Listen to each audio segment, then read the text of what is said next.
This message is for that school in your district. Another one of my colleagues, Mark Johnson, who was a superintendent of the year in California, his principals worked in collaborative teams like teachers. And they answered the 4 questions, but perspective of teams. What do we expect teams to know? How do we know if they've learned it? How do we expect when teams to have them? And when they had principals meetings, it wasn't all administrivia. Like, principals had these 5 PowerPoint slides with prompts that they had to complete, and 3 schools every month would come up and present. And they leaned into each other like we want teachers to lean into each other in collaborative teams. And one of his mantras was, you own your beliefs, but I rent your behaviors. And that's unique about the principalship. We're the only person in the building who can ask for the behavior.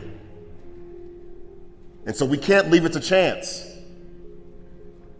If we know this data protocol, which has us look at not only which kids got it and which kids didn't, but also has us look at how to improve our instructional practice, if we know that's best practice, we can't leave it to chance. We must embed it and expect it. There is no seeing the light. People see the light when they have new experiences. You want them to have breakthroughs.